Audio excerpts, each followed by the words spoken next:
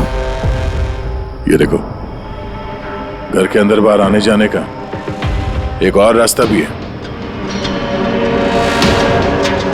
Sir kitchen में ये 2 glasses मिले और इस वाले पे लिपस्टिक का निशान। सर ये देखिए। तो कोई लड़की भी थी यहाँ पे? अगर कोई लड़की थी यहाँ पे तो वीडियो में दिखी कैसे नहीं? वो कुर्सी उड़ी तो उड़ी कैसे? और इलेश ने कुर्सी से नीचे उतरने की कोशिश क्यों नहीं की? वो सारे चाकू जो टेबल पे पड़े हुए थे हवा में उड़ के सीधे इलेश को आके लग गए कैसे? अब इसका जवाब तो ये लिपस्टिक वाली लड़की दे सकती है, फिर या वो आदमी जिसके जूतों का निशान मिला था। पूर्वी, ये बात कंफर्म है ना कि ये जोरावर और मल्लिका अगले कुछ घंटों तक घर पे नहीं होंगे? हाँ, कहीं ऐसा ना हो कि फ्रेडी और पंकज को टाइम ही ना मिले सर्च करने के लिए। सर 100% कंफर्म है, इंतजाम ही ऐसा किया है मैंने। सर इस मल्लिका को चीफ गेस्ट के तौर पे कॉलेज फंक्शन में बुला लिया। वो वहाँ से शाम 5 बजे से पहले फ्री नहीं होगी। चलो अच्छा। और ये जोरावर? सर हमारे डिपार्टमेंट के कुछ खास ऑफिसर्स के साथ इस जोरावर की मीटिंग फिक्स करा दी 5 स्टार होटल में, जहाँ जोरावर इस वक्त बैठ कर नकली पेपर साइन कर रहा होगा दुनिया के 15 देशों में मैजिक शोज दिखाने का। चलो बढ़िया है, उन्हें अंदाजा भी नहीं होगा कि हुआ क्या, और तब तक हम अपना काम करके निकल जाएंगे। पर सर एक बात समझ में नहीं आई, हम इनके घर की तलाशी इनके घर में रहते रहते भी तो ले सकते थे, इन्हें घर से बाहर भेजने का प्लान क्यों? अरे दोनों जादूगर हैं, जादूगर। हाथ की सफाई इनके बाएं हाथ का खेल है। हाँ, नाक के नीचे से कब वो लोग वो सबूत इधर उधर कर जाएं कुछ पता भी नहीं चलेगा।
ये है वो पापी। अरे वाह सानू के साहब, इतनी जल्दी खूनी का पता लगा लिया आपने। अब फटाफट नाम भी बता दीजिए। जोरावर या मल्लिका, अब इन दोनों में से वाकई में खूनी कौन है ये पता लगाना भी बाकी है। अब ये क्या बात हुई सर? ये बात इसलिए हुई कि ये जो 5 चाकू है ना, इन पर जोरावर की उंगलियों के निशान है, और ये जो कपड़ा है इस पर ये जो जूते का निशान है ये भी जोरावर के जूते का ही निशान है। सर फिर तो बात साफ है, खून उसी ने किया है। बात इनसे साफ है नहीं, क्योंकि ये जो वाइन का ग्लास है ना, इस पर ये जो लिपस्टिक है ये लिपस्टिक मल्लिका की है, और ये जो सारा सामान आप लोग लेकर के आए ना मल्लिका के घर से, इनका डीएनए मैंने इस लिपस्टिक के साथ मैच करके देखा है, मैच होता है। मतलब ये है कि ये सामान और ये लिपस्टिक मल्लिका की है। लेकिन मल्लिका तो टीवी शो में कह रही थी कि वो इलेश को जानती नहीं। मैं तो इलेश को जानती भी नहीं हूँ। तो शो से पहले उसके घर पे क्या कर रही थी? अब जोरावर के पास तो कोई वजह थी मारने की इलेश को। इलेश ने सबके सामने उसको नीचा दिखाया था, तो मल्लिका के पास क्या वजह हो सकती है? और सर एक सवाल का अभी भी जवाब नहीं मिला, अगर जोरावर ने खून किया तो वो इलेश के घर पे दिखा क्यों? तो ये जोरावर और मल्लिका, इन दोनों को बुलाओ जरा ब्यूरो में। आप लोगों की हिम्मत कैसे हुई हमारे घर में घुसने की, वो भी हमारी गैर मौजूदगी में, और हमारे सामान के साथ आपने छेड़खानी करी। अब मैं आप लोगों पे केस करूंगा, समझ गए? सीआईडी को मुजरिमों के घर में घुसने के लिए किसी की इजाजत की जरूरत नहीं पड़ती। रही बात केस की, तो तुम दोनों पे चलने वाला है। तुमने हमसे झूठ क्यों बोला कि तुम इलेश को नहीं जानते? बताओ। सर आप मुझे इसके साथ 2 मिनट दे दीजिए, फिर देखिए ये सब कुछ कैसे बताती है। अब आप लोग मुझ पे हाथ उठाएंगे? नहीं, हम ऐसा चाहते तो नहीं थे, लेकिन अब ये आप दोनों के बीच की बात है तो फिर चलो गए। नहीं रुकिए, मैं आपको सब सच बताती हूँ। ये सच है कि मैं इलेश से मिलने गई थी।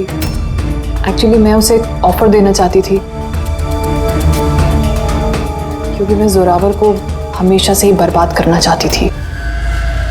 बट ट्रस्ट मी, ये खून मैंने नहीं किया है, मेरा कोई हाथ नहीं है इसमें। मुझे पहले से पता था। मेरे शो को खराब करने के लिए तुमने उसे पैसे दिए। मैं उससे कभी मिली भी नहीं थी। मैंने उस दिन उसे तुम्हारे शो में पहली बार देखा था और उसके बाद मैं उससे मिलने गई थी, मगर मुझे नहीं पता था कि तुम उसका खून कर दोगे। मैंने उसका खून नहीं किया। तो फिर जोरावर तुम्हारी उंगलियों के निशान उस चाकू पे कैसे आए? सर, आपको गलतफहमी हो रही है। तुम्हारा नाम जोरावर है? जी नहीं सर, बस। तो चुपचाप वहीं खड़े रहो, और जब सवाल पूछा जाए तब मुंह खोलना। तो जोरावर, तुम बताओ, खून कैसे किया? मैंने ये मर्डर नहीं किया है। तुम्हारे कहने से कुछ नहीं होगा। अदालत में सबूत चाहिए, सबूत जो तुम्हारे खिलाफ है। मेरे खिलाफ सबूत है ही नहीं, क्योंकि मैं एक वक्त पे दो जगह मौजूद हो ही नहीं सकता। क्या मतलब? मतलब ये कि सर, जिस वक्त इलेश की मौत हुई, ठीक उसी वक्त जोरावर सर दिल्ली में जादू दिखा रहे थे।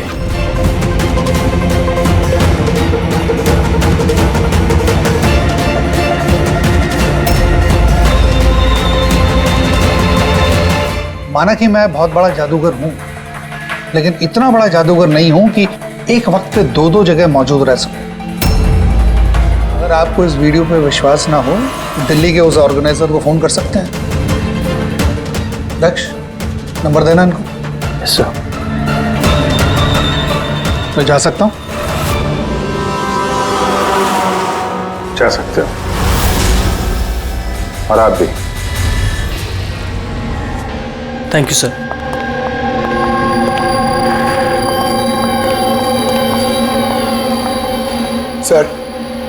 सर, ऑडियंस में जितने भी मेंबर्स थे सबकी मोबाइल लोकेशन चेक की। सर, जिस वक्त इलेश की मौत हुई थी उस वक्त उसके घर के आसपास कोई भी नहीं था। अरे किया धरा तो इस जोरावर का ही लगता है, मगर किया कैसे? आप एक ही सवाल 1000 बारी पूछेंगे और एक ही जवाब दूंगा मैं। मुझे समझ में नहीं आ रहा है, सीआईडी इलेश के खूनी को ढूंढने में इतना वक्त क्यों बर्बाद कर रही है? मुझे पता है ना, मुझे पता है उन आत्माओं ने इलेश का खून किया है।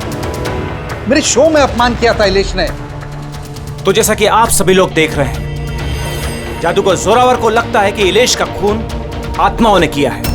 तो देखने वाली बात यह है कि आपको क्या लगता है कि इलेश का खून आत्माओं ने किया है या फिर किसी इंसान ने? क्या बकवास कर रहा है? सर, इस इलेश की मौत के बाद तो जोरावर और भी मशहूर हो गए। इसे देश विदेश से काफी सारे शोज के लिए फोन आने लगे, और तो और इसने अपनी फीस भी दुगनी कर दी है। अच्छा, जोरावर को अच्छा खासा फायदा हो रहा है इस इलेश की मौत का। इस जोरावर तक पहुंचने के लिए इलेश की पूरी कुंडली निकालनी पड़ेगी। अचानक कहां से पड़ गया जोरावर के पीछे? और सर, इलेश एक छोटा पत्रकार था, किसी छोटे अखबार के लिए लिखता था। तो सर, उसकी हालत भी खराब है। छोटा पत्रकार और हालत भी खराब। मगर अगर मल्लिका ने इस इलेश को नहीं कहा था जोरावर के शो में रुकावट बनने के लिए, तो फिर ये सब पचड़े में पड़ा कैसे वो? कुछ समझ में आ रहा है यार। इस इलेश के ऑफिस को छान मारते हैं।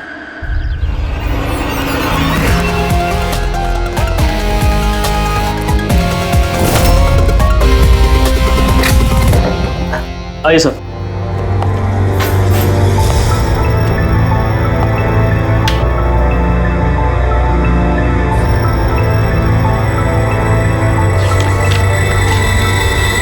साहब, आप लोगों ने आने में काफ़ी देर कर दी। पिछले कुछ महीनों से अखबार घाटे में चल रहा था, इसलिए पिछले महीने से बंद पड़ा हुआ है। इस इलेश के बारे में कुछ बताओ, कैसा पत्रकार था ये? बहुत ही फालतू आदमी था साहब, न्यूज छुपाने के एवज में भी पैसा लेता था। और साहब, बहुत ही बेईमान आदमी था वो। सर। हाँ पंकज, ये देखिए सर, इलेश जादूगर के गेटअप में, और यहाँ साउथ इंडियन में कुछ लिखा हुआ है। मलयालम, कमाल है। ये मैजिक शो की इंफॉर्मेशन मलयालम में लिखी हुई। ये पत्रकार से मलयाली जादूगर कब और कैसे बन गया इलेश? अरे इधर आओ। Yes sir. क्या ये? क्या है? सब कुछ समझ में नहीं आ रहा है। अरे तुम्हारा बॉस जो है जादूगर बन के घूम रहा है, तुम कह रहे हो तुम्हें कुछ समझ में नहीं आ रहा है। ये जादूगर कब बन गया? बॉस और जादूगर साहब कुछ समझ में नहीं आ रहा है। अरे यार जादू,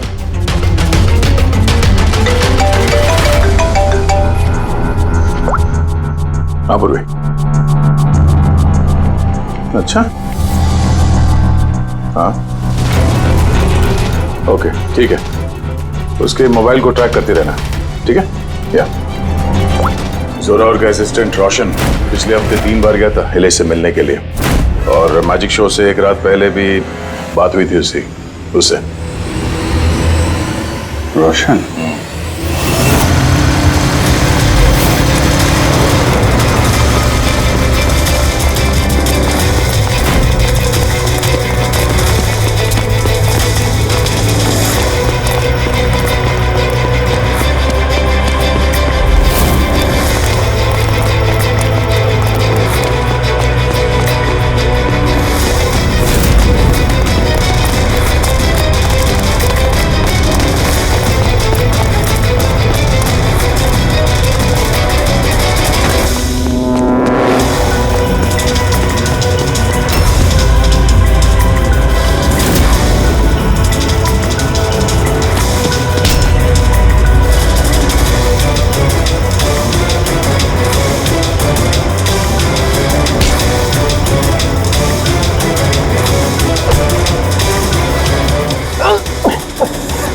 इतनी तेज भागेगा तो चक्कर आके गिर जाएगा ये, समझा? छोड़ दो मुझे, जाने दो।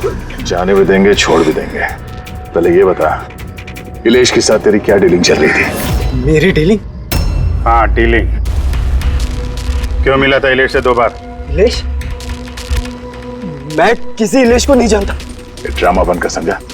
तेरी पूरी लिस्ट है मेरे पास। तू कब और कहाँ मिला था उससे, तेरे मोबाइल फोन के रिकॉर्ड्स सब।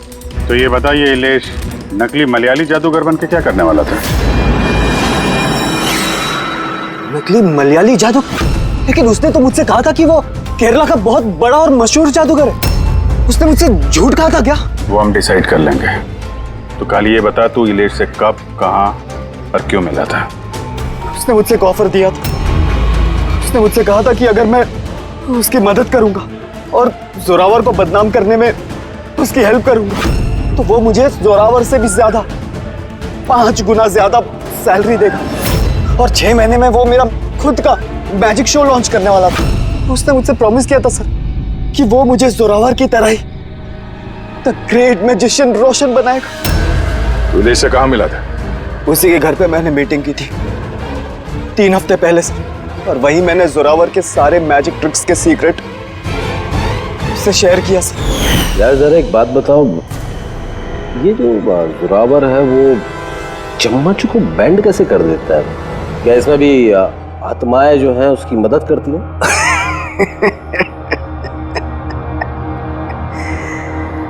अरे ले साहब, कोई आत्मा नहीं, ये दुनिया को बेवकूफ बनाता है Zorawar, the great magician Zorawar. चम्मच पर एक रबर होता है, रबर को थोड़ा एडजस्ट करता है और चम्मच मुड़ता है। अरे बाप रे, मतलब इतना बड़ा धोखा। अच्छा तो वो जो लड़की को हवा में उड़ाता है वो जादू कैसा करता है? बकवास सर, बाएं हाथ का खेल आप भी कर सकते हो। कैसे? लड़की जब टेबल पर लेटती है, जो टेबल रहता है उसको सपोर्ट मिलता है एक मेटल रॉड से। अब आप बोलोगे कि मेटल रॉड तो दिखता नहीं है। कैसे दिखेगा सर? चादर से ढका होता है ना मेटल रॉड। जोरावर जब प्लेटफॉर्म पर आता है परफॉर्मेंस देने के लिए, उसी वक्त चादर को निकाला जाता है। जोरावर वो मेटल रॉड को हाइड करता है, एडजस्ट करता है। यहाँ पर दोनों वुडन स्टैंड हटा, लोगों को लगता है कि लड़की बीच में कैसे लेटी है। सब इल्यूजन होता है सर। अभी ये कोई जादू वादू है नहीं, सिर्फ हाथों की सफाई है। यस सर, सर वो सब छोड़ो ना, आप मुझे ये बताओ कि मेरा मैजिक शो कब लॉन्च करोगे सर? होगा बेटा, बहुत जल्दी होगा। ये इलेश पहले नकली जादूगर बना, फिर इस रोशन से झूठ बोल के इसका विश्वास जीता, फिर जोरावर की सारी मैजिक ट्रिक दिखाने को बोला। हाँ, क्या वजह हो सकती है? कोई जादूगर तो था नहीं, वो एक मामूली सा पत्रकार था। हाँ, पत्रकार था जो नकली जादूगर बना और जोरावर की मैजिक ट्रिक देख। कहीं ये जोरावर का पर्दाफाश तो नहीं करना चाहता था? इस चक्कर में कुछ स्टिंग ऑपरेशन वगैरह कर रहा हो? Sting operation? अगर ऐसा है तो उसके घर पे स्पाई कैम लगा होगा।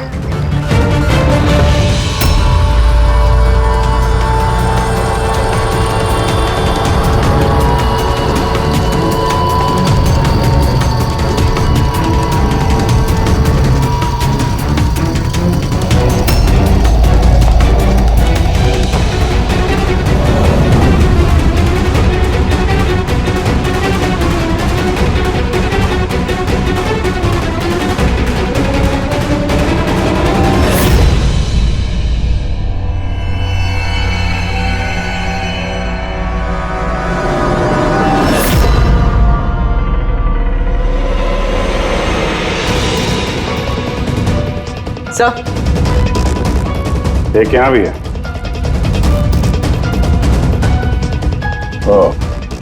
यहाँ पे स्टिंग ऑपरेशन हो रहा था। शायद इलेश ने इस जोरावर का ये स्टिंग ऑपरेशन करके किसी न्यूज चैनल को ये फुटेज बेचने का चक्कर होगा उसका। उसने सोचा होगा कि शायद उसके करियर की गाड़ी फिर से पटरी पे आ जाए। सर, अगर उसके पास इतनी सारी फुटेज थी तो उसने ये फुटेज किसी न्यूज चैनल में बेची क्यों नहीं? शायद ब्लैकमेल कर रहा होगा इस फुटेज के जरिए जोरावर को, इसीलिए जोरावर ने अपने रास्ते का कांटा हटा दिया। लेकिन सर, हम घूम फिर के उसी बात पे आ गए। जब जोरावर दिल्ली में था तो उसकी उंगलियों के निशान चाकू पे कैसे? अब ये तो डॉक्टर सालू के ही बता पाएंगे। आप लोगों ने फिर से मुझे बुला लिया। टाइम बर्बाद कर रहे हैं आप लोग मेरा। वैसे कोई ठोस सबूत है भी या नहीं मेरे खिलाफ आप लोगों के पास? शराब पीते हो?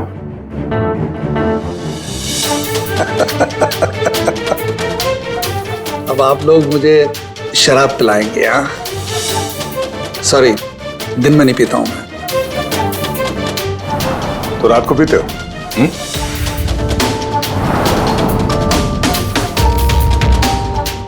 पीता हूं डिनर के बाद, एक आध लवली लवली लगा लेता हूं मैं। बट बात क्या है? हाँ? बात क्या है? बात जानना चाहते हैं ना? ये जो चाकू मिले ना क्राइम स्पॉट पर, इसमें तुम्हारी उंगलियों के निशान है और उसमें सूखे हुए पसीने में मुझे बहुत ज्यादा मात्रा में शराब के, अल्कोहल के ट्रेसेस मिले हैं। लवली लवली नहीं, बहुत ज्यादा मात्रा में, समझे? अब शराब मिली, शरबत मिला, पालक का पनीर, मुझे क्या पता? बताया ना मैंने, खून के वक्त मैं दिल्ली में था। और कितनी बार बताऊंगा मैं? हवा में उड़ना बंद कर, समझा? वरना सीआईडी को ज्यादा टाइम नहीं लगेगा तेरे पर कतरने में। इतने सबूत काफी हैं तुम्हें जेल में पटकने के लिए, लेकिन हम लोग सच्चाई तक पहुंचना चाहते हैं, इसलिए बात कर रहे हैं। जितना पूछा जाए उसका जवाब दो, बस। ठीक है, पूछिए क्या पूछना चाहते हैं। हो सकता है शायद किसी ने तुम्हें फंसाने के लिए तुम्हारी उंगलियों के निशान चाकू पे ले लियो जब तुम शराब पी के धुत थे। मुझे कौन फंसाएगा? देखिए, यकीन कीजिए, ये खून आत्माओं ने किया है। चुप, बकवास बंद। तुम्हारे जादू का राज तुम्हारे असिस्टेंट रोशन ने हमें बता दिया है। अब जो भी बोलोगे सिर्फ सच बोलोगे। ये बताओ कि आखिरी बार शराब पी के तुम इस कदर बेहोश कब हुए थे कि तुम्हें कुछ पता ही नहीं है कि तुम्हारे आसपास क्या हो रहा है? बताया ना, मैं डिनर के बाद एक आध पैग ले लेता हूँ, लेकिन इतनी नहीं पीता कि बेसुध हो जाऊं मैं। सर एक मिनट। जिस दिन मेरा मैजिक का शो था उससे 2 दिन पहले हम लोगों ने होटल पैम्पोश में एक पार्टी दी थी। उस दिन होटल में मैंने ज्यादा पी ली थी और नींद भी आ गई थी। जब मैं सुबह उठा तो होटल के कमरे में था और होटल वालों ने मुझे उठाया। कहने लगे चेकआउट टाइम है, 12 बज गए थे। उस होटल की फुटेज चेक करनी पड़ेगी। सर वो होटल नहीं कबूतर खाना है। जोरावर के फ्लोर का सीसीटीवी कैमरा बंद पड़ा है। कमरे के अंदर एक भी उंगली के निशान नहीं है सर। और वो स्टाफ को पता ही नहीं है कि उस वक्त मास्टर की यूज हुई थी या नहीं। मतलब होटल से कुछ नहीं पता चला। Dead and. एक बात तो तय है सर, इलेश का खून किसी जादूगर ने किया है, क्योंकि वो उड़ती हुई कुर्सी और चाकू जादू का ही हिस्सा था। जादूगर तो इस केस में 3 ही लोग हैं, जोरावर, मल्लिका और रोशन। एक मिनट अभिजीत, एक और जादूगर भी तो है इस केस में, इस पे ध्यान क्यों नहीं गया हमारा? जोरावर की दूसरी असिस्टेंट रुशाली। पूर्वी एक काम कर, इस रुशाली का मोबाइल फोन ट्रैक करो, पता करो मर्डर से पहले और उसके बाद उसका लोकेशन क्या था। ओके सर, ये रुशाली के बारे में तो हम लोग भूल ही गए। सर ये देखिए, रुशाली मर्डर से पहले अपने कॉलेज गई थी, फिर घर गई थी और फिर जू के कॉफी शॉप पे, उसके बाद जोरावर के मैजिक शो पे। रुशाली लगातार 2 रातों से अपने कॉलेज भी जा रही है, रात 1 बजे। 2 रातों से लगातार कॉलेज जा रही थी, वो भी रात को 1 बजे? इतनी देर रात को वो कॉलेज क्या करने गई होगी? खून से 2 दिन पहले इसने एक हार्डवेयर की दुकान के भी कई चक्कर लगाए। इलेश के मर्डर के वक्त लोकेशन क्या थी उसके फोन की, जरा देखो। सर उसका फोन बंद था। फोन बंद था? गड़बड़ है रुशाली, कॉलेज चल के देखते हैं। इतनी रात गए वो कॉलेज क्या करने गई थी? साहब हमसे गलती हो गई, माफ कर दीजिए। गलती? इसे गलती कहते हो? हाँ? इतनी रात गए रुशाली को कॉलेज के अंदर आने दिया ही क्यों?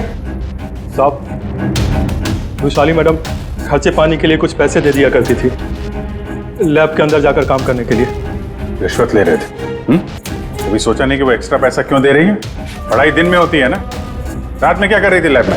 हमने भी उनसे यही पूछा था साहब, तो उन्होंने कहा एक खास एक्सपेरिमेंट कर रही है वो, एक एक्स्ट्रा प्रोजेक्ट है जो उन्हें कॉलेज से मिला है। सर आइए, ये मनोज है, उस लैब के असिस्टेंट जहाँ पे रुशाली एक्सपेरिमेंट कर रही थी। मनोज, ये रुशाली क्या एक्सपेरिमेंट कर रही थी यहाँ पे? सर वो एक काफी बड़े इलेक्ट्रोमैग्नेट का आविष्कार की कोशिश कर रही थी।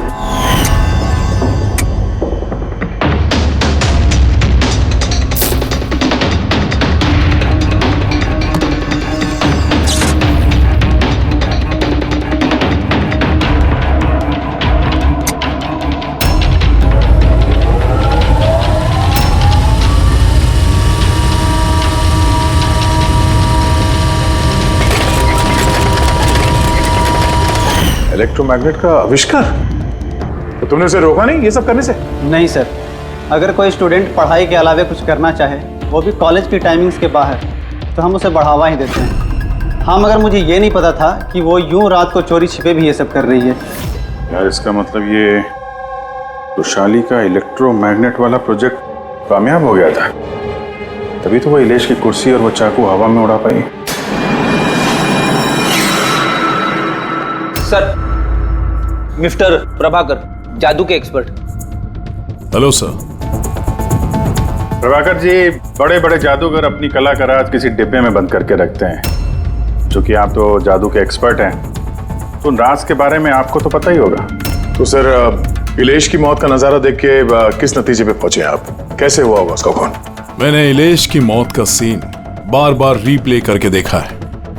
मुझे लगता है उसकी मौत में मैग्नेट, इलेक्ट्रिक करंट या वायर्स के कॉम्प्लेक्स ताना बाना से हुआ है।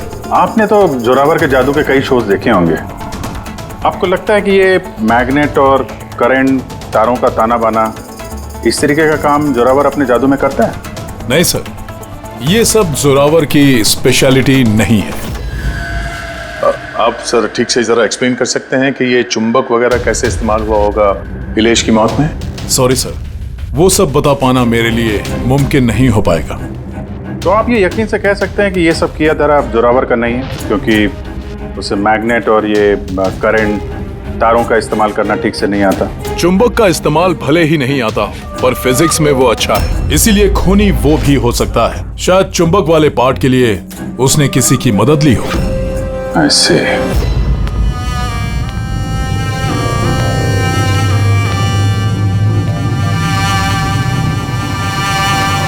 किसने बुलाया मुझे यहाँ पे? मैंने बुलाया है ये जानने के लिए कि तुमने इलेश को क्यों और कैसे मारा। मैंने कुछ नहीं किया। मगर तुम्हारे कॉलेज का वॉचमैन और लैब असिस्टेंट कुछ और ही कह रहे हैं। कौन है वहाँ? सामने आओ।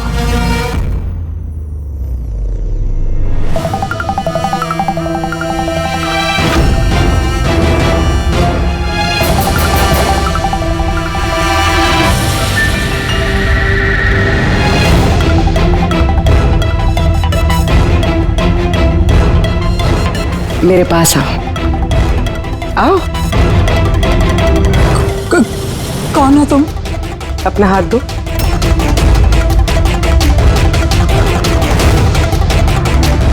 तुमने इलेश को क्यों और कैसे मारा? मैंने किसी को नहीं मारा। तुम सच नहीं बोल रही हो, इसलिए मुझे ये सब करने पे मजबूर होना पड़ रहा है। पर तुम हो कौन और इलेश की मौत के बारे में क्या जानती हो? और क्या करने वाली हो तुम? इतनी भोली मत बनो। ये जादू तुमने कई बार किया है,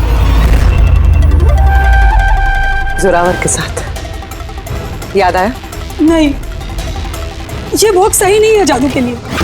इसमें मेरी जान जा सकती है। नहीं, अगर तुम सच नहीं बोलोगी तो इस बॉक्स में तुम्हारे टुकड़े टुकड़े हो जाएंगे, मगर अगर तुम सच बोलोगी तो तुम्हें कुछ भी नहीं होगा। यकीन मानो। चलो।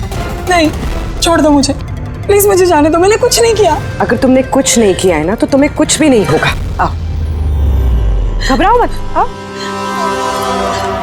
नहीं, हाँ मैं मानती हूँ कि इलेश की मौत की जिम्मेदार मैं हूँ। क्या चाहती हो तुम? कितने पैसे चाहिए बोलो?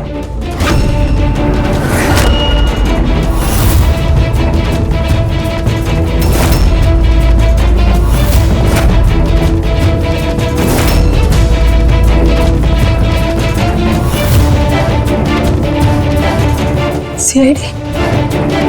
थैंक यू मल्लिका जी, तो ये बॉक्स बनाकर आपने इस केस को सुलझाने में हमारी मदद की। अब आप हमें बताएंगे कि आपने इलेश का खून क्यों किया? वो उसके कहने पे। तो उसके किसके?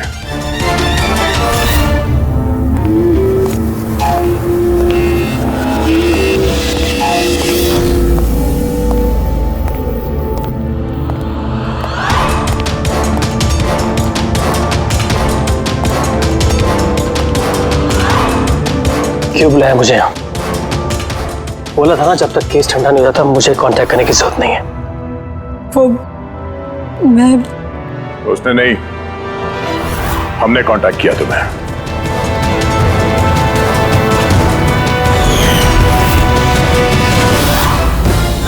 तो मिस्टर दक्ष, क्यों मारा तुमने इलेश को? इलेश के पास उस बेवकूफ रोशन की स्टिंग ऑपरेशन की फुटेज थी और इलेश मुझसे उस फुटेज के 25 लाख रुपए मांग रहा था। तो वो ब्लैकमेल कर रहा था, इसलिए उसे जान से मार दिया? मैंने इलेश को 25 लाख नहीं 2.5 करोड़ रुपए दिए थे, क्योंकि मेरे दिमाग में एक प्लान था। मल्लिका पिछले कई महीनों से जोरावर पे कई तरह के इल्जाम लगा रही थी, तो मैंने सोचा कि इलेश को इस्तेमाल करके जोरावर को जादू की दुनिया का सबसे बड़ा बेताज बादशाह वापस बना दूं। वैशाली के एक्सपेरिमेंट्स को इस्तेमाल करके मैंने ही इलेश के मर्डर का प्लान किया था। क्या बात है दक्ष, तुमने मुझे इतना अर्जेंटली मिलने के लिए क्यों बुलाया? वृषाली, मैं तुमसे हेल्प चाहता हूँ इलेश को रास्ते से हटाने में। ये क्या मजाक है दक्ष? तुम मुझे अब किसी का खून करने के लिए कह रहे हो? मैं तुमसे जान लेने के लिए नहीं बोल रहा हूँ, मैं सिर्फ तुमसे हेल्प चाहता हूँ कि तुम थोड़ा इंतजाम कर दो अपने एक्सपेरिमेंट के जरिए, और इसके लिए मैं तुम्हें मुंह मांगी कीमत दूंगा। इलेश को पूरा प्लान मालूम था कि लाइव शो के दौरान उसकी कुर्सी हवा में उड़ेगी इलेक्ट्रोमैग्नेटिक के जरिए, मगर उसे ये नहीं मालूम था कि उसका खून हो जाएगा। मुझे भी नहीं पता था तुम धोखे से मेरे उंगलियों के निशान चुरा कर तुम चाकुओं पे लगा देगा और मुझे फंसा देगा। फंसा देगा? अरे मैंने तो तुम्हें देश विदेश में फेमस कर दिया, सुपरस्टार बना दिया। 10 लाख रुपए नहीं होते थे तुम्हारे अकाउंट पे, और आज 10 करोड़ है। किसकी वजह से? मेरी वजह से। मगर तुम्हारा फायदा क्या? अफसोस, पैसों का इस्तेमाल करने के लिए तुम बाहर नहीं रह पाओगे। इलेश के खून के जुर्म में अदालत कड़ी से कड़ी सजा देगी तुम्हें। जिंदगी भर जेल में सड़ोगे तुम। ले जाओ इन लोगों को।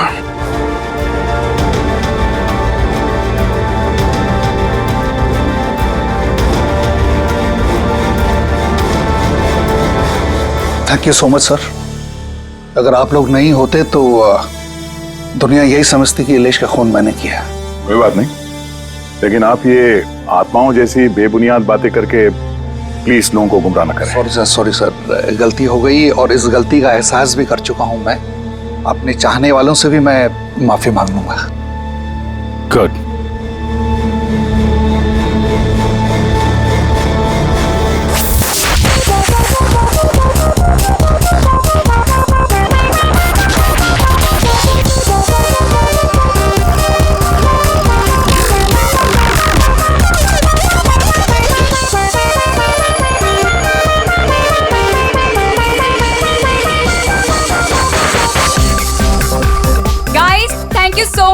इतनी अच्छी पार्टी के लिए।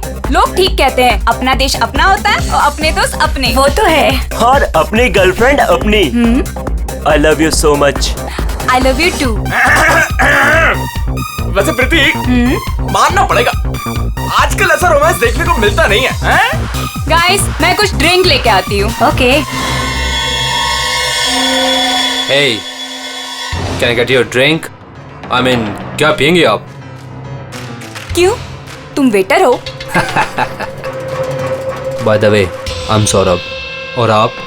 देखो, अगर तुम इस दुनिया के अकेले लड़के होते तब भी मैं तुम पे कोई इंटरेस्ट नहीं दिखाती। तो ये नाम वाम पूछ के टाइम वेस्ट करना बंद करो। Hello hello,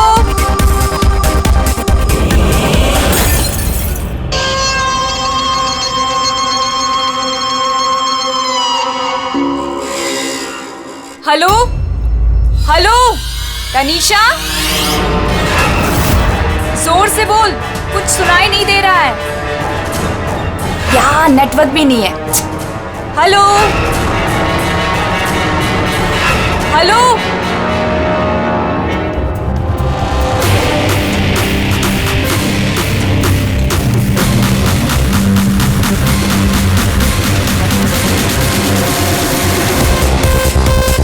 can you hear me? Tanisha, network कैसे चला गया?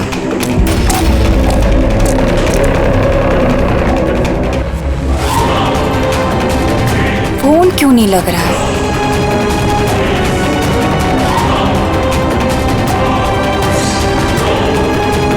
हेलो आयशा, आयशा तुम्हें मेरी आवाज आ रही है?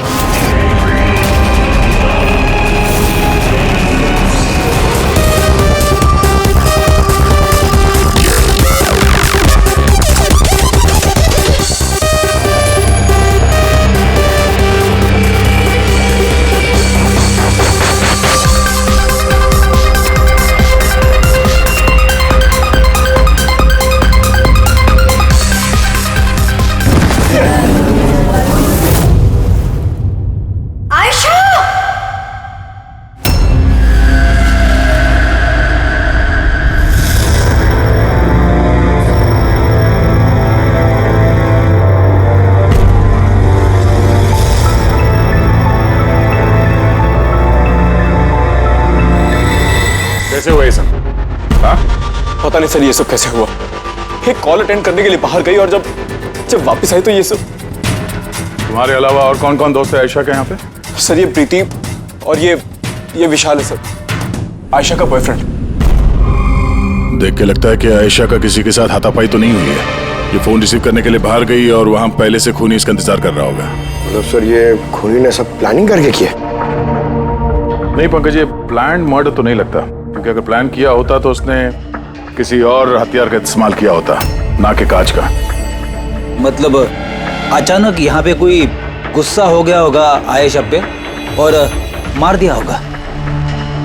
लगता तो कुछ ऐसा ही है फ्रेडी।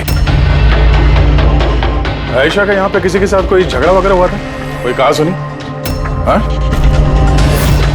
ऐसे चुप रहने से काम नहीं चलेगा। ये सीसीटीवी कैमरा है, फुटेज देखेंगे तो पता चल ही जाएगा। सॉरी सर, सीसीटीवी कैमरे काम नहीं कर रहे हैं। व्हाट? सीसीटीवी काम नहीं कर रहा? इतनी लापरवाही? सर वो कल आखिरी गाने के दौरान धुएं की वजह से शायद टेक्निकल एरर आ गया है। मैं जल्दी ठीक करवा लूंगा। ठीक कराओगे जब तुम्हारा ये क्लब वापस खुलेगा। जब तक ये केस सॉल्व नहीं होता तुम्हारा क्लब बंद। सर मुझे लगता है ये खून सौरभ ने किया है। अमीर बाप की बिगड़ी औलाद है। Hey, can I get you a drink? I mean, क्या पियेंगे आप? क्यों? तुम वेटर हो? By the way, I'm Saurabh. और आप? देखो, अगर तुम इस दुनिया के अकेले लड़के होते तब भी मैं तुम पे कोई इंटरेस्ट नहीं दिखाती। तो ये नाम वाम पूछ के टाइम वेस्ट करना बंद करो।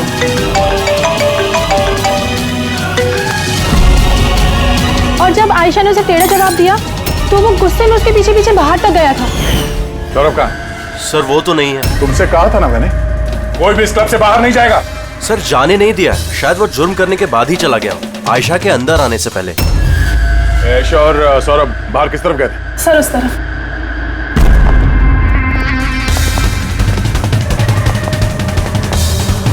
सर खून का निशान। तो यहां से आयशा अंदर गई थी। आगे देखते हैं।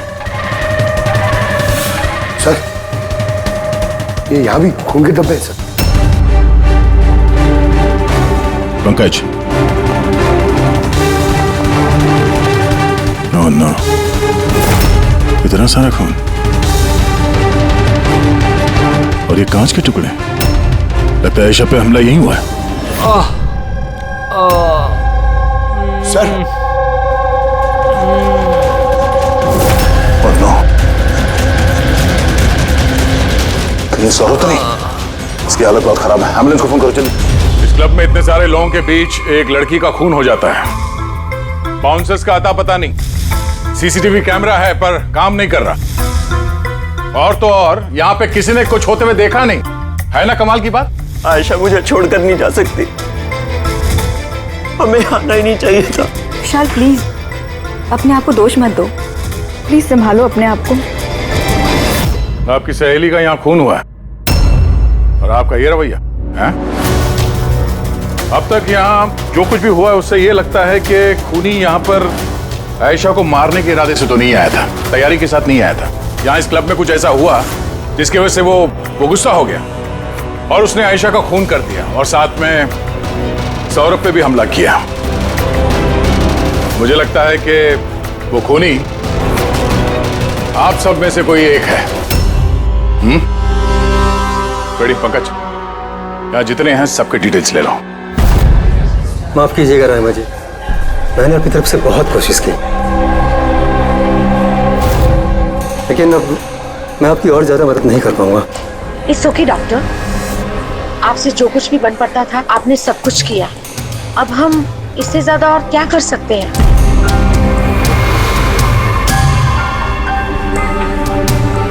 What happened, doctor?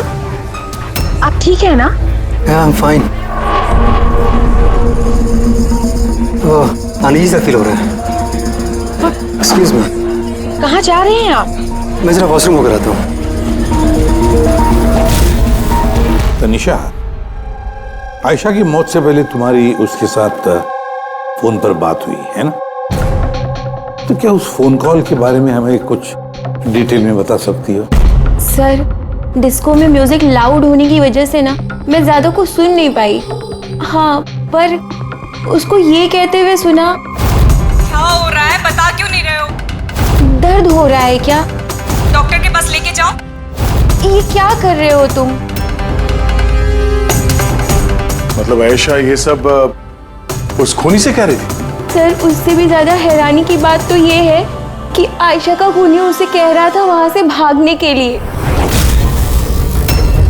बड़ी अजीब बात है। खूनी आयशा को भागने के लिए कहता है और आयशा को खूनी की चिंता है। तो निशा एक बात बताओ, क्या उस आवाज को पहचान सकोगी जिससे आयशा बात कर रही थी?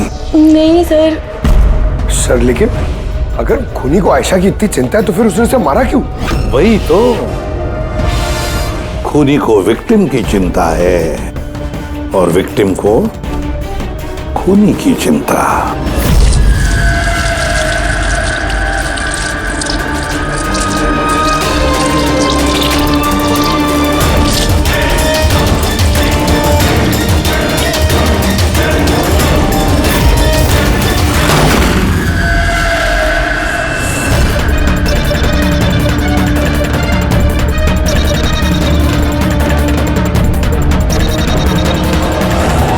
गन?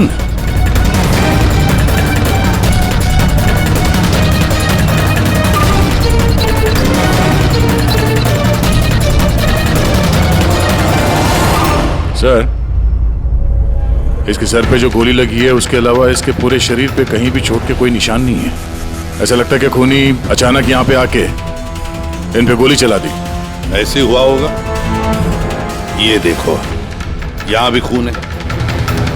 एक बात समझ में नहीं आ रही सर, खूनी गन यहाँ छोड़ के क्यों गया? वो तो अपने साथ लेके भी जा सकता था गन को। वही तो बड़ी अजीब बात है कि खूनी ये गन यहाँ क्राइम सीन पर छोड़कर क्यों गया?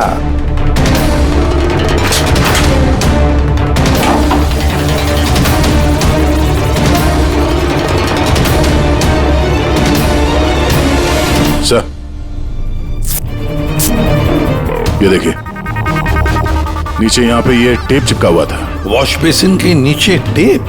लगता है यहाँ टेप से कुछ चिपकाया था जो अभी यहाँ नहीं है। शायद इस केस से रिलेटेड कुछ हो। जरूर देखते हैं। रहमा जी, डॉक्टर यशवंत आपके डॉक्टर थे? जी हाँ। आप लोग यहीं पे बैठे थे इसी टेबल पर? जी हाँ, वो दरअसल मेरी बीमारी के सिलसिले में मुझे यहाँ पर मिलने के लिए आए थे। बहुत ही अच्छे और नेक दिल इंसान थे। आज जब आप उनसे बात कर रही थी तो आपको लगा कि किसी बात को लेकर वो परेशान थे? परेशान तो नहीं, लेकिन हाँ, अचानक उनकी तबीयत खराब हो गई थी मेरे सामने और वो एक्सक्यूज मी बोल के वॉशरूम के लिए चले गए। मैं तो सोच भी नहीं सकती थी कि ऐसा कुछ हो जाएगा। सर, ये कॉफी शॉप के मैनेजर है।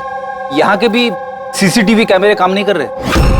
सर, 2 घंटे पहले तक तो काम कर रहे थे, पर अचानक कोई टेक्निकल प्रॉब्लम हो गई, इसलिए इंजीनियर को बुलाया हमने।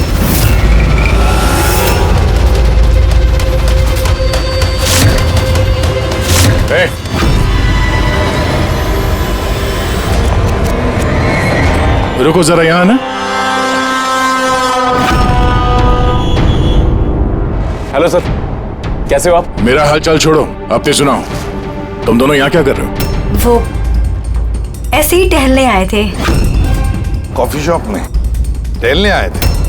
कल रात तुम्हारी सहेली का खून हो गया, तुम्हारा दूसरा दोस्त रो रो के उसका बुरा हाल है, और तुम दोनों यहाँ कॉफी शॉप में टहलने आए। तो यहाँ पर भी एक खून हो गया। ये कैसा संयोग है, हैं? सच में संजोगी है सर, क्योंकि हम तो जानते भी नहीं कि डॉक्टर यशवंत है कौन। हेलो, ले आओ उसे ब्यूरो में। ओके जी, okay, thank you very much. पता है पंकज, बहुत सारे लोग थे डिस्को में जब आयशा का खून हुआ, और एक एक का फोन ट्रैक करना कि मर्डर के वक्त आयशा और यशवंत के पास तो नहीं था कोई। ये मेरी तो आंखें दर्द करने लगी है।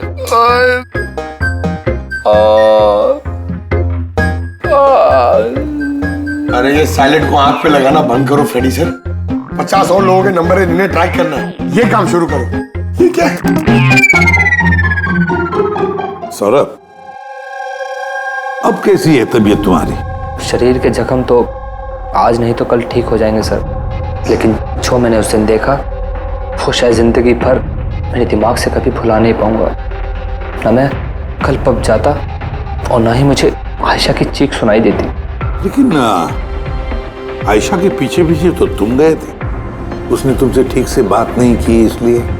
ये बात सच है सर कि मैं आयशा के पीछे गया, क्योंकि जब मैंने उसे ड्रिंक ऑफर की तो उसने मना कर दिया सर, और इनफैक्ट उसने मेरी इंसल्ट भी की, तो मुझे बहुत बुरा लगा सर, इसलिए मैं उसके पीछे गया।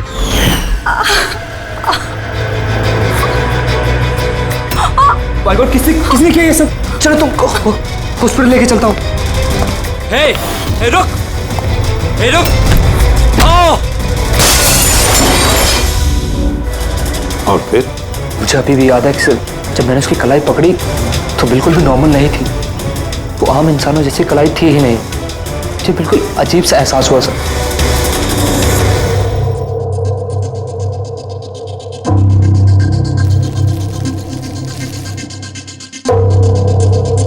तो आप कह रहे हैं डॉक्टर साहब के इस गन पे कुछ चिपचिपा सा लगा हुआ है? हाँ, और वो चिपचिपी चीज रबर टाइप की है, वो जैसे सेलो टेप में होता है ना, वैसा।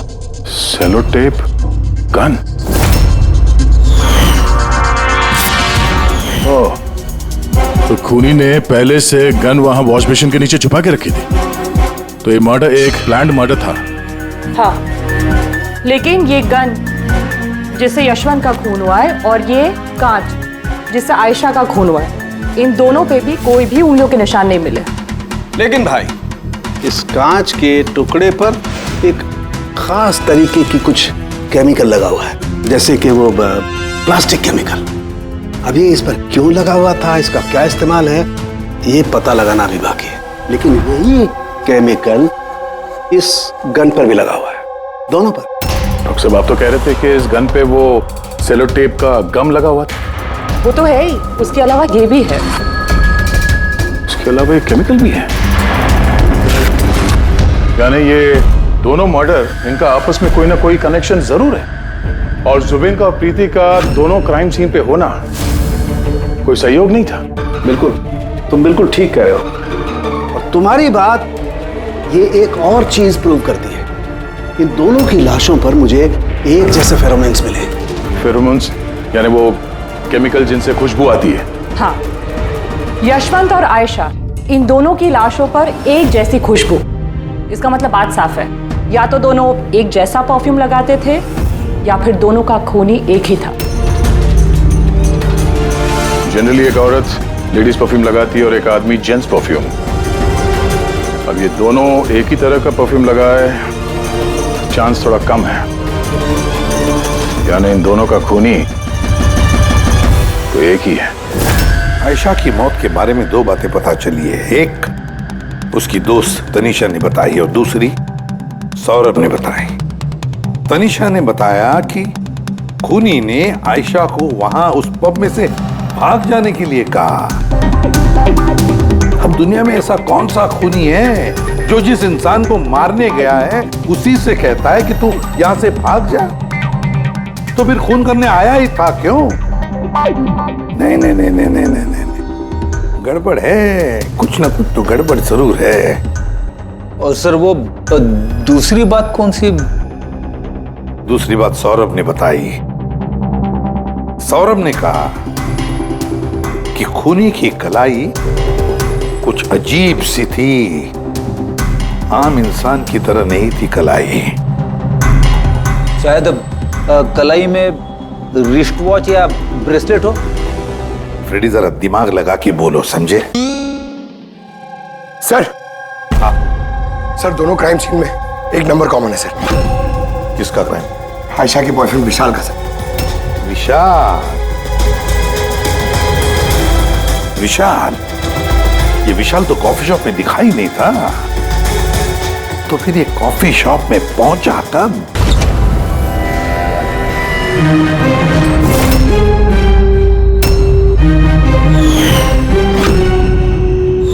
रहमा जी, आप और यहाँ? अब सर ये मेरा ही घर है, लेकिन आप लोग यहाँ पर कैसे?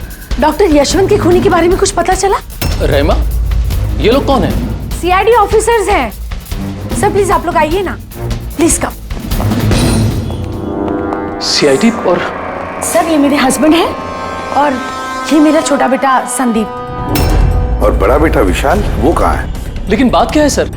मनन जी, बात यह है कि हमें शक है कि डॉक्टर यशवंत और आयशा के खून में हमें लगता है शायद विशाल का कोई हाथ है। ये आप क्या कह रहे हैं? आरोप साबित नहीं हो पाया, किसी को पकड़ नहीं पाया, तो किसी को भी फंसा देंगे आप? देखिए, सीआईडी का काम है मुजरिम तक पहुंचना, ना कि किसी बेगुनाह को पकड़ के ये केस बंद कर देना। अब जरा प्लीज विशाल को बुलाइए। भैया खून नहीं कर सकते, अब प्लीज उन्हें पकड़ के लेके नहीं जाना। संदीप बेटा, हम तुम्हारे भैया को पकड़ने नहीं आए और ना हम ये कह रहे हैं कि तुम्हारे भैया ने कुछ किया है। हम तो तुम्हारे भैया से कुछ सवाल करने वाले हैं, और क्या।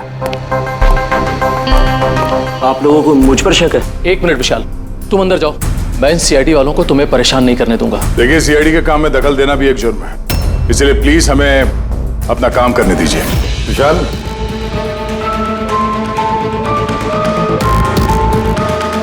डॉक्टर यशवंत की मौत हुई थी कैफे में और तुम उस वक्त उस कैफे में थे। क्यों, किस लिए गए थे तुम? सर, मैं तो वहां पर जुबैन और प्रीति से मिलने गया था। मुझे नहीं पता था कि यशवंत अंकल वहां पर मम्मी से मिलने आने वाले हैं। आयशा के साथ तुम्हारी अनबन चल रही थी ना? मुझे बहुत बड़ा सदमा लगा है उसकी मौत का। पता नहीं उसके बिना मेरी लाइफ अब कैसे कटेगी। मैं कुछ दिन अकेला रहना चाहता हूँ। ठीक है, जा सकते हो तुम।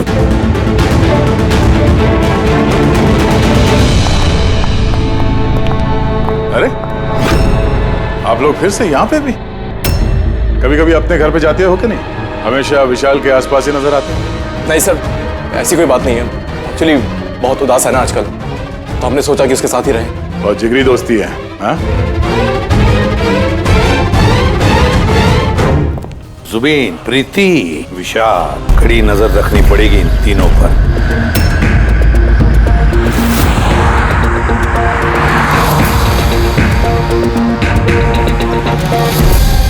तीनों के घर पे इतने कैमरा फिट किए ना फ्रेडी सर, अगर मक्खी भी मिठाई पे बैठेगी ना तो पता चल जाएगा। वैसे काम वाला, दूध वाला और सब्जी वाला, इनके जरिए खुफिया कैमरा बिठाने का आइडिया बड़ा अच्छा था। अच्छा था ना?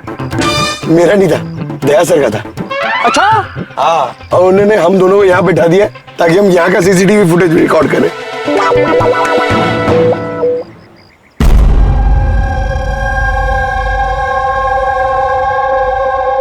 अरे बॉस, बॉस एक बहुत ही बड़ा सुराग हाथ लगा है जो इस केस की जड़ तक पहुंचा सकता है हमें। तू तो कब बताएगा? अरे बता रहा हूं ना। तो फिर बताना जल्दी यार। अरे यार सांस तो लेने दो। तुम्हें याद है वो टूटे हुए ग्लास पर और गन पर मुझे वो प्लास्टिक केमिकल मिला था? हाँ सर, क्या है वो केमिकल? वो है ग्राफीन, जो नकली चमड़ी, आर्टिफिशियल स्किन बनाने के काम में आता है। Artificial skin? हाँ, prosthetic skin. Prosthetic skin, prosthetic. Daya, याद है सौरभ ने क्या बताया था कि खूनी के हाथ में उसने कुछ अजीब सा देखा था। Prosthetic skin, prosthetic arm. तो ये खून किसी रोबोट के जरिए तो नहीं हो रहे? अच्छा, खूनी का यूं मदद मांगना कैसा तो नहीं कि ये खून अनइंटेंशनली हो रहे हैं, बिना चाहे? नहीं दया, बिना चाहे खून कैसे हो सकता है? रही बात इस रोबोटिक आर्म की, ये रोबोटिक आर्म तो किसी के इशारे पर ही चलेगी ना। यार साळुंखे, ऐसा कोई आदमी है जो इस रोबोटिक्स में, प्रोस्थेटिक आर्म बोल, रोबोटिक आर्म बोल, पूरे रोबोट के बारे में अच्छी तरह से जानकारी रखता है? हाँ है ना, डॉक्टर जैस्मीन। मिलते हैं इस डॉक्टर जैस्मीन से।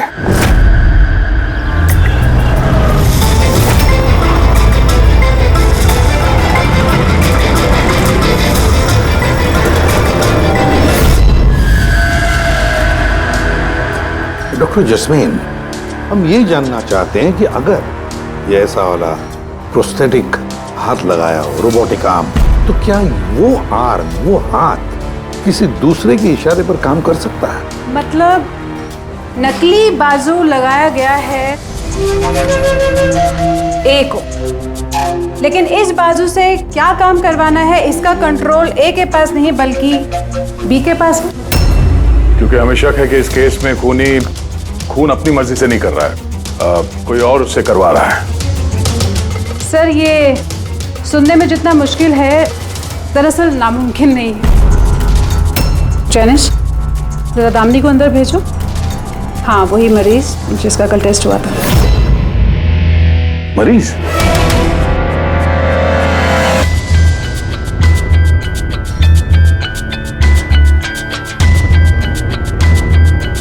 सर, दामिनी ने अपना दाहिना हाथ फैक्ट्री में काम करते हुए गंवा दिया था। हाँ सर, मशीन में आ गया था मेरा हाथ, इसलिए हमने इसे ये लू काम लगाया है जिसका कंट्रोल इंसानी दिमाग के पास ही है। एक नकली बाजू इंसानी दिमाग के जरिए काम कर रहा है, मगर कैसे? सर, साइंस ने बहुत तरक्की कर ली है। ये योला यानी लूक आर्म अपने आप में एक नया और पहला आविष्कार है। मान लीजिए इसमें एक चिप है, या यूँ कहिए इसमें एक सॉफ्टवेयर है जो इंसान के दिमाग की फ्रीक्वेंसी को पकड़कर ठीक वैसे ही काम करता है जैसे एक नॉर्मल ह्यूमन बीइंग का हैंड, उठना, बैठना, चलना, ये सभी कमांड्स को समझता है। ग्रेट, साइंस ने वाकई बहुत तरक्की की है। वाकई रोबोटिक आर्म।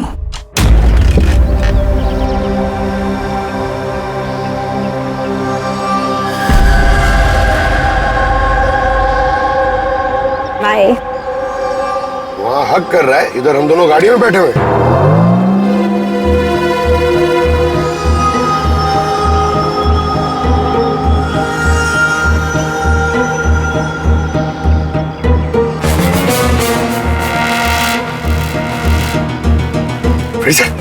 ये विशाल तो प्रीति के घर जा रहा है।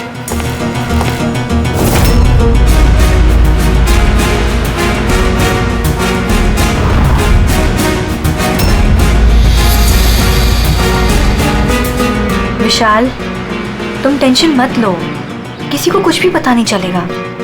हम कोई ना कोई रास्ता निकाल लेंगे, ओके? ये लो, कॉफी पी लो।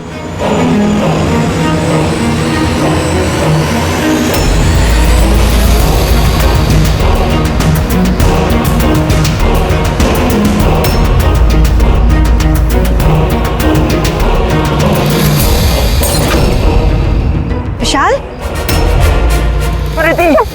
Are you okay?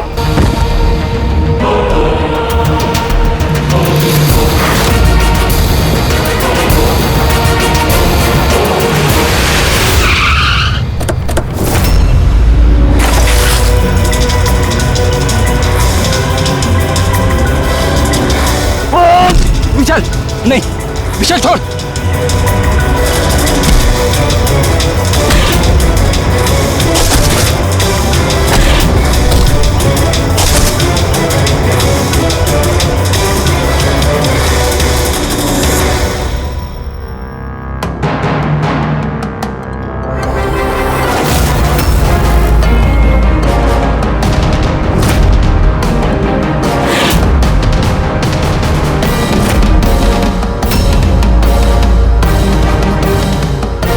मैं मानता हूं आयशा और डॉक्टर यशवंत का खून मेरे ही हाथ से हुआ था। तुम यहाँ क्या कर रहे हो? क्या हुआ? क्या हो रहा है ये? मुझे नहीं पता क्या हो रहा है मेरे हाथ को। कुछ प्रॉब्लम? क्या हो रहा है बता क्यों नहीं रहे हो? डॉक्टर के पास लेके जाओ। ये क्या कर रहे हो? ये क्या कर रहे हो? आयशा भागो यहाँ से, भागो! मैं बोलता हूँ ना भागो! आयशा!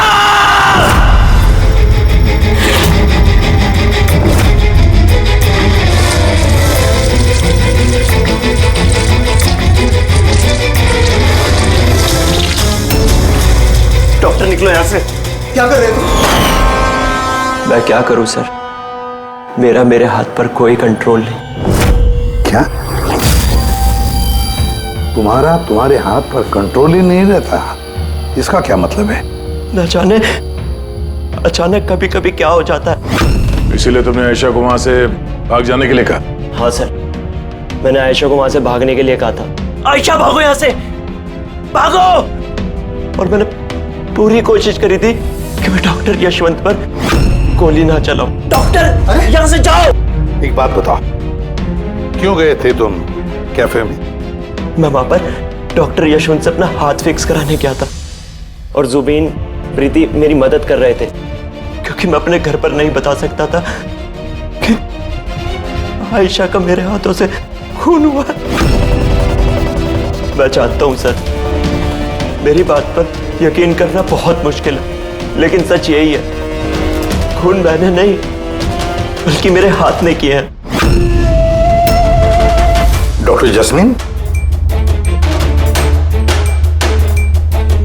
ये विशाल जो कह रहा है क्या ये सच है? मेरा मतलब है, क्या ये मुमकिन है कि एक रोबोटिक आर्म अपना ही दिमाग डेवलप करता है और फिर उसी दिमाग को लगा के कुछ भी कर सकता है? चांसेस कम है सर,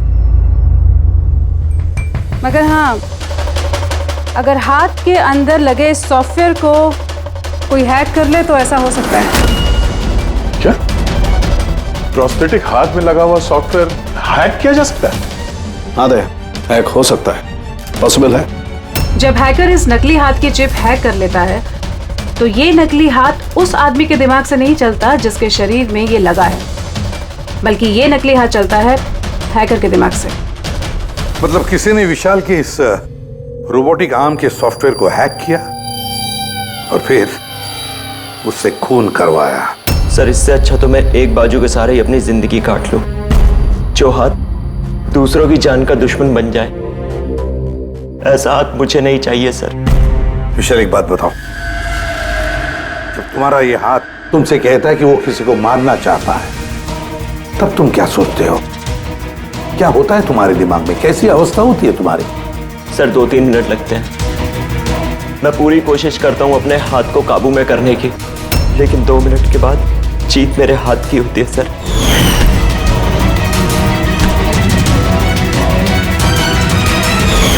चिंता मत करो, अब हम तुम्हारे इस रोबोटिक आर्म के अंदर एक ट्रांसमीटर फिट करेंगे, जिससे हमें पता चलेगा कि वो किसी को मारना चाहता है या फिर किसी और से उसे इशारा मिल रहा है कि जाकर खून करो। ये भी हमें पता चल जाएगा। वैसे एक बात बताओ विशाल, ये तुम्हारा असली हाथ गंवाया कैसे? सर, मैं पिछले साल खंडाला जा रहा था और एक रोड एक्सीडेंट।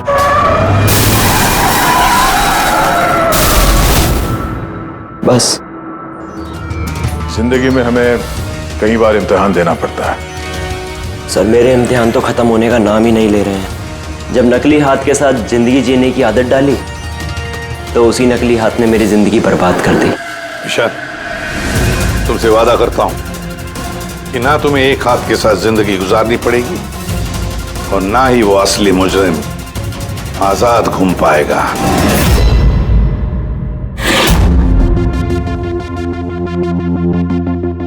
विशाल, मुजरिम ने पहले विशाल से आयशा का खून करवाया। आयशा, जिससे विशाल बेहद प्यार करता था। फिर खून करवाया डॉक्टर यशवंत का, जो विशाल की मदद करते थे। और फिर जान लेनी चाहिए प्रीति की, जो विशाल की दोस्त थी। सारे के सारे विशाल के शुभचिंतक, सारे के सारे विशाल के आसपास वाले, सब के सब विशाल के करीबी। तो फिर ये मुजरिम कौन हो सकता है? कौन हो सकता है ये मुजरिम? ये भी तो कोई करीबी हो सकता है, विशाल का करीबी। पंकज, विशाल के एक्सीडेंट के सारे डिटेल चाहिए मुझे, सारे के सारे। हेलो सर, मैं जसपाल, कंप्यूटर एक्सपर्ट। जी। कंप्यूटर हैकिंग जानते हो? बड़े से बड़ा कंप्यूटर हो या कोई सर्वर, चुटकियों में हैक कर सकता हूँ। रोबोटिक आर्म का सिस्टम हैक करना है कर सकोगे? जी सर, बिल्कुल। ये रहे सारी डिटेल्स। हो जाएगा सर, और इसके लिए मैं ट्रेस राउटिंग का यूज करूंगा। Trace routing? जी हाँ सर, इस तकनीक के जरिए विशाल के आसपास के जो भी कंप्यूटर है उन्हें देख सकता हूँ। अक्सर मशीन के आखिरी में जो होस्ट नेम एड्रेस होता है वही हैकर का होता है। अच्छा। और ट्रेस राउटिंग के जरिए हम शहर के किसी भी इलाके में बैठा अगर हैकर होगा तो इजीली पता चल जाएगा। फैंटास्टिक। अब जिस किसी ने भी विशाल के रोबोटिक आर्म का सिस्टम हैक किया, अब हम उसके सिस्टम को हैक करेंगे।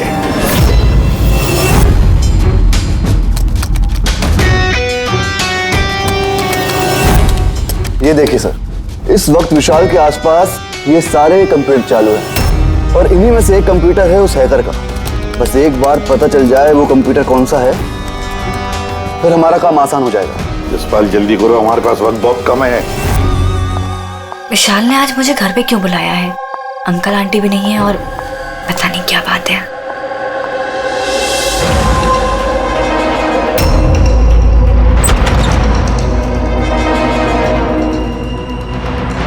विशाल, विशाल। प्रीति, यार तुम जानते हो तुम्हें मुझसे खतरा है, उसके बाद भी तुम यहाँ पे दोबारा आ गई। विशाल, तुमने तो मुझे फोन करके यहाँ बुलाया। मैंने? हाँ। मैंने कब बुलाया? तुमने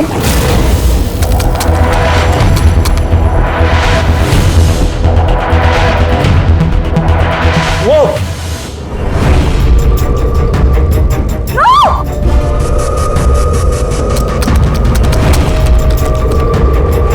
भागो यहाँ से। विशाल, विशाल प्लीज भागो यहाँ से।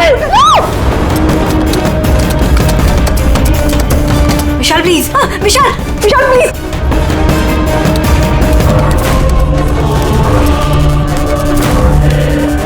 यस सर, उस हैकर की लोकेशन मिल गई है।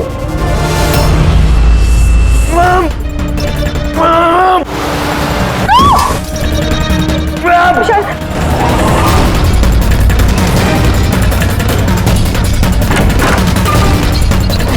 सर आप यहाँ पे। विशाल प्लीज।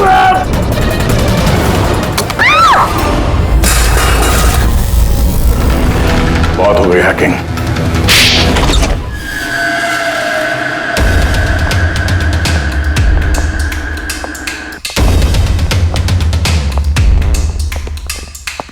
फिर आ गए आप लोग। अब ये मत कहिएगा कि आप विशाल को पकड़ने के लिए आए। जी नहीं, हम विशाल को पकड़ने नहीं आए, खूनी को पकड़ने के लिए, जो इस वक्त यहाँ पर मौजूद है। खूनी? और यहाँ पर क्या कह रहे हैं आप? अब अपना झूठा इल्जाम आप किसके ऊपर लगाने आए हैं? मनन जी, पिछले साल एक गाड़ी का एक्सीडेंट हुआ था कंडाला में। 3 लोग थे उस गाड़ी में। 22 साल का लड़का विशाल, 15 साल का बच्चा संदीप और 9 साल की छोटी बच्ची सोनिया। गाड़ी विशाल चला रहा था। कार का एक्सीडेंट बहुत बुरा था। बच्ची सोनिया की जगह पे मौत हो गई और संदीप पैरालाइज हो गया। ये अभी चल नहीं सकता। ये सब आपको कैसे पता चला अंकल? इस एक्सीडेंट में सबसे कम चोट लगी विशाल को। हालांकि जो चोट लगी वो कम नहीं, विशाल को अपना हाथ गंवाना पड़ा। वैसे विशाल आपका सौतेला बेटा है ना? सर विशाल मेरे लिए सके से भी बढ़कर है।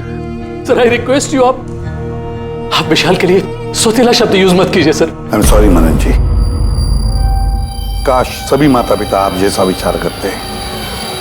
काश रहमा जी ऐसा विचार करती है ना रहमा जी? वैसे आपके मन में बहुत गुस्सा है ना विशाल के लिए, क्योंकि विशाल की वजह से आपको अपनी सगी बेटी गंवानी पड़ी और आपका सगा बेटा जिंदगी भर चल फिर नहीं सकता। आप क्या कहना चाहते हैं? हम क्या कहना चाहते हैं वो अभी पता चल जाएगा। पंकज,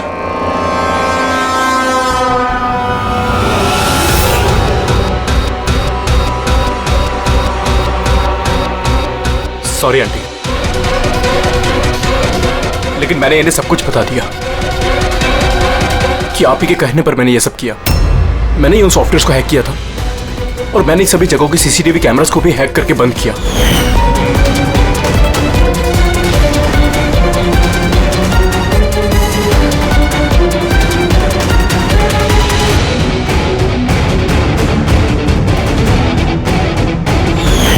विशाल से बदला लेने के लिए पहले उसकी गर्लफ्रेंड को मारा, उसके बाद उस डॉक्टर को जो विशाल की मदद कर सकता था, उसके बाद प्रीति पर हमला। ये सब करने के लिए मुझे आंटी ने ढेर सारे पैसे दिए थे। सुबीन, तुम इतना गिर जाओगे मैंने कभी नहीं सोचा था। चलिए, सच्चाई अब आप सबके सामने आ ही गई है, तो मैं आप सबको यह भी बता दूं कि मैं तुम्हें मारने के बाद खुद मनन को भी मारने वाली थी, क्योंकि जिस तरह से मेरे अपनों ने चोट खाई है, मैं भी चाहती थी कि विशाल भी उसी दर्द से गुजरे, उसे भी उतनी ही तकलीफ हो। वो एक्सीडेंट था, एक गलती। गलती? तुम्हारी एक गलती की वजह से मेरी पूरी जिंदगी में अंधेरा छा गया। तुमने लापरवाही से गाड़ी चलाई और सजा किसको मिली? मुझे और मेरे बच्चों को। मम्मी, मैंने हमेशा तुम्हें मां नहीं भगवान समझा। अगर ये सब करके तुम्हें सुकून मिल रहा था तो मुझसे एक बार कहा तो होता, मैं अपनी जान दे देता। मुझे तुम्हारी जान नहीं चाहिए थी, मैं तो तुम्हें जीते जी दुख भरी जिंदगी देना चाहती थी। और आप सब मुझे दोष नहीं दे सकते, क्योंकि मैंने जो कुछ भी किया वो मैंने ममता के लिए किया। राइमा जी, मां इतना हल्का शब्द नहीं जो किसी औरत को मुजरिम बना दे। अरे मां तो वो होती है जो सिर्फ अपने ही नहीं, दूसरों के बच्चों को ममता, प्यार और स्नेह से देखती है। विशाल भले तुम्हारा सगा बेटा नहीं था, लेकिन बेटा तो था ना, वो तुम्हारे परिवार का हिस्सा था। वो कोई मां अपने बेटे से बदला कैसा ले सकती है? हाँ?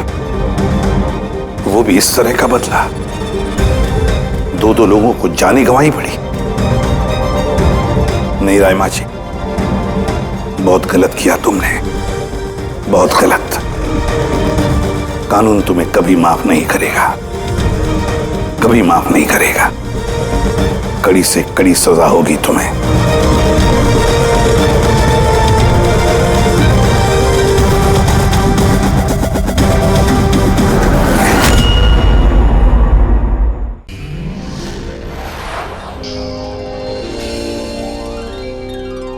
CID के और भी मजेदार और सस्पेंस से जुड़े एपिसोड्स को देखने के लिए हमारे चैनल को सब्सक्राइब करें और बेल आइकॉन दबाना ना भूलें।